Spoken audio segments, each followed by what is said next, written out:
Huck, are you alright? I can hear you breathing, but your camera footage is frozen. Are you okay? I think so, but man, that was a weird sensation, I guess you could say. I still feel all tingly, kind of out of it, you know? Tell us what happened. Well, I'm not quite sure. The last thing I remember is I was just trying to get a little bit of water to land on my tongue in that stupid concrete hallway that didn't have no end in sight. I was getting thirsty, and I mean, I figured the water smelled all right, so I just opened up my mouth, drop fell on my tongue, and wham bam, thank you ma'am, I guess. Here I am. Well, sir, I didn't mean to call you ma'am. Are you describing the bluish-green room with the chair and the table inside?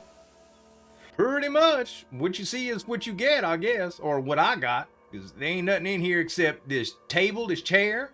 There's a light, there's a fluorescent light, just like them buzzing ones that we found on the first place that we ended up here in the yellow hallways with that wet carpet. That's about all there is, man. Do you see anything that would give you ideas on how to possibly get out of this room, Z? Well, I don't really know. I'm gonna get up here in a second. You know, that doesn't look like there's anything at all. Like the walls, it appears to be something hard. That PVC pipe like material, it's like the material that you got on them water pipes, you know what I mean, in plumbing? Yes, we're familiar with PVC, Z. What else? Well, other than that, that's it. There really isn't. It's carpeted just like the other rooms, most of them, and I guess I'm just gonna take a seat in this here chair. Might as well. The floor is not real comfortable, even though it's carpeted. It's not that shag carpet or anything. Oh wait, hold on a second. What in the hell?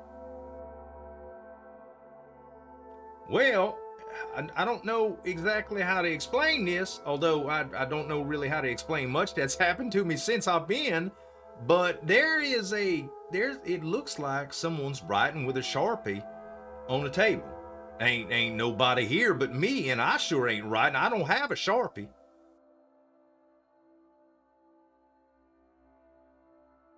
Well, apparently it's telling me that I should stay hydrated. It says drink liquids because water is life, and 8 glasses a day keeps the doctor away, which is bullshit. You just stay on the toilet. If you drink 8 glasses a day, you know how much you gotta pee, man? I don't see no water, nor do I know where I'm gonna pee if I start drinking water, cause well, I guess I'll just pee on the carpets, then it'll just end up like that dadgum yellow level that we ended up on, right? So it looks like poor old Huck is stuck in level 31 of the Backrooms, and this level's quite a bit different. Backrooms level 31 is nicknamed Oversaturation. It is the 32nd level of the Backrooms and is described as a survival difficulty class 3. It is unsafe, unsecure with a moderate entity count, although there's no entities that have been documented thus far in this room. The room measures 3 meters long by 2 meters wide by 2.5 meters in height, which is roughly 10 foot long by 6 foot wide by 8 feet high. If you're into feet, it's okay if you're into feet. I don't kink shame. The walls and the floor of this room are made of non-porous materials that can change with each exploration. In Huck's case, it was PVC, but it could be limited to metals, porcelains, plastics, things like that.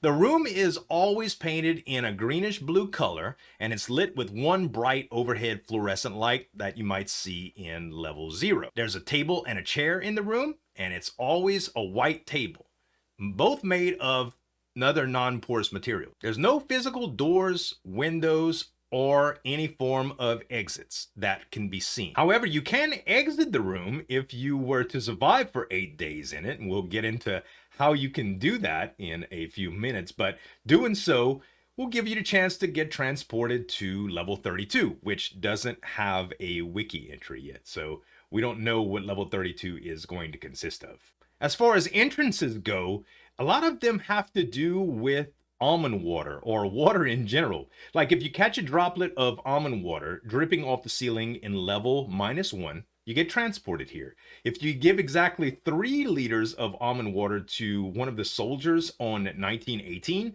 they'll knock you out and you're gonna wake up over here. There's also entering number 31 on the vending machine on level 36 will get you transported here. And of course, no clipping is always a way to get transported to a backrooms level, but there's a drainage pipe in level 201 that you have to no clip into, which also has to do with water, so it's kind of strange. So the weird writing on the table that Huck witnessed is actually one of the anomalous properties on the room.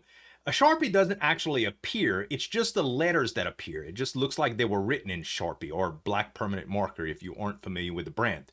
The text manifest usually says something about drinking liquids or staying hydrated, and in fact, if Huck would have waited a little while, a cup would have appeared with some standard drinking water in it. Now, this is not almond water, it's just regular water, which doesn't seem to appear anywhere else in the background. If a person ends up not drinking the water for some reason, maybe they feel it's unsafe or they're apprehensive and it goes over 24 hours before they drink it, weird things start to happen. Typical human behavior though, you get thirsty, you drink water, especially if you're bored and that's all you have to do. So Huck is going to drink the water. Sooner or later, he's going to realize, even though he tries to ration it for a little while, that when he drinks all of the water in the cup, it refills. Now, let's say a few days pass and he gets frustrated and he decides to pour some water out, or he decides to break the water glass, it's going to end up just reappearing. Now, it could potentially refill with something besides water though. Reports suggest a variety of different liquids like Kool-Aid and tea and milk and juice, even vodka, but acid can also appear in it, like sulfuric acid, which would not be safe for human consumption. Outside of drinking hydrochloric acid or any other poisonous liquids from the glass, if you survive for 8 days, you have the chance to get out. But let's just say hypothetically you don't drink any of the water for days on end. The constant humidity level of 20% when you first enter the room will start to increase every day. And when the humidity level of the room is allowed to rise to a high level, a white fog begins to form inside the room. It can obscure vision, it can make it slightly difficult to breathe, but the fog does not disperse and gets denser and denser in line with the humidity level. If for some reason that humidity level hits 100%, the fog starts to condense into liquid water at a steady pace, slowly filling the room and eventually drowning who's ever in it.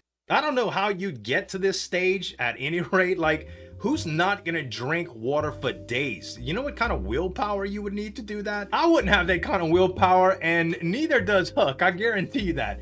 As for Huck, he is a character that I made up a long time ago playing Ark Survival Evolved on roleplay service. His name was Huck Weller, and he was definitely an interesting character. So I wanted to do a fun spin on the backroom genre because I've been having a lot of enjoyment by going through some of the backrooms content with my shorts, and I wanted to try a different kind of video just to see how you guys like it. I'd love to hear your feedback.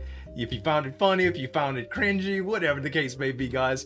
As always, I'm always just having fun creating, and I hope you enjoyed it. If you really liked it, make sure you let me know with the like button as well as a comment, and I'll do some more for you guys. At any rate, thanks so much for watching. As always, this is Zueljin signing off, and we'll see you next time.